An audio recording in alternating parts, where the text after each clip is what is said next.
GMM फॉडलर, जिस पर आज सुबह से इतने सारे सवाल हमारे पास आए हैं एसएमएस पे, ट्विटर पे, तरह तरह के। और हम बात कर रहे थे इनफैक्ट जब 10:30 बजे के शो में ट्रेडर्स हॉटलाइन में, तो मानस जी हमारे साथ थे। उन्होंने कहा कि इस पर आपको एक फंडामेंटल राय लेनी चाहिए।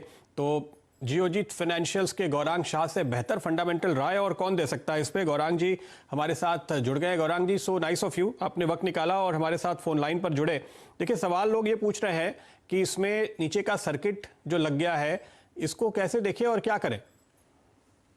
बहुत बहुत धन्यवाद प्रदीप, और आप सभी को शुभ दिन हमारे तरफ से। तो कारोबार को लेकर के इसमें कोई असमंजस परिस्थिति नहीं है, इतना मैं आपको बता सकता हूं। और ये जो खबर आई है, इसको लेकर के ज्यादातर लोगों में अनिश्चितता का वातावरण है।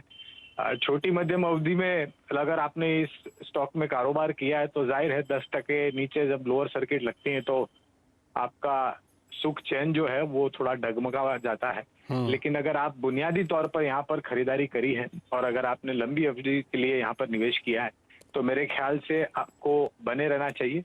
और जो खबर है ओएफएस को लेकर के, इसको और जो दाम है उसको लेकर के ज्यादातर ये गिरावट हम देख रहे हैं। मेरा ये मानना है कि अगर आपने ऊपरी स्तर पर खरीदा है तो जल्दबाजी करके नहीं प्रदीप, लेकिन थोड़ी बहुत और गिरावट कल अगर देखने मिलती है तो मेरे ख्याल से और जोड़ने का मौका होगा। और जो ओएफएस का फ्लोर प्राइस दिया हुआ है वो है 3,500 का।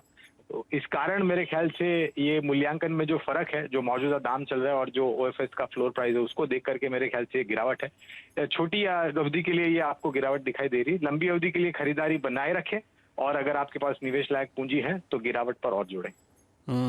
लेकिन ये बताइए गौरांग जी कि आखिर पिछले हफ्ते यहाँ पे 6,000 का भाव चल रहा था, हमने देखा है वो भाव सामने टिकर पे फ्लैश होते हुए देखा। अब आज ये हिस्सा बेचने के लिए इतने नीचे का भाव बनाना पड़ रहा है।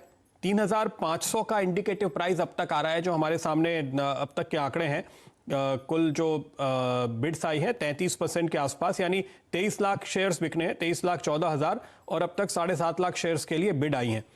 तो इसको देखकर ऐसा लगता है कि 6,000 का भाव स्क्रीन पे जरूर दिखा है, लेकिन खरीदार आपको मिल रहे हैं 3,500 पे। तो इस 6,000 के भाव पे भरोसा करें क्या? बाजार भगवान है, भाव भगवान होता है प्रदीप हमारी भाषा में, बाजार की भाषा में। और वास्तविकता ये है कि बाजार ने मूल्यांकन जो 6,000 के दिए थे वो कारोबार को देख करके, और मैं मैनेजमेंट को आपके चैनल पर और आपके सहयोगी चैनल पर सुन रहा था कुछ हफ्तों पहले ही, मेरे ख्याल से इन्होंने अपने कारोबार को लेकर के जो लिखा जोखा है और जो रणनीति है वो सभी के सामने रखी थी। और मुश्किल भरी परिस्थिति में भी इन्होंने अपने कारोबार को बहुत बखूबी संभाला था। 3,500 का भाव, ये जो 6,000 का भाव है उससे जो हम देखें तो काफी बड़ा डिस्काउंट लगता है। मेरे ख्याल से मूल्यांकन को लेकर के निवेशकों को आकर्षित करने के लिए शायद ऐसा कदम उठाया हो, या फिर जो विशेष सलाहकार है, वित्तीय सलाहकार है, उनको ध्यान में रखते हुए, उनकी राय को ध्यान में रखते हुए ये एक बेस बना हो। जैसे मैंने जिक्र किया प्रदीप के ये जो भाव है ओएफएस का, उसको लेकर के ज्यादातर लोगों में अनिश्चितता है। और जैसे तो गौरांग जी, आपने कहा कि अगर और गिरे तो आपको एवरेज करना चाहिए, तो किस भाव पे आप एवरेज करेंगे? और उसके बाद आपकी जो पोजीशन है, क्या इसमें आप लंबे समय तक बने रहेंगे या उछाल में निकलने की सोचेंगे?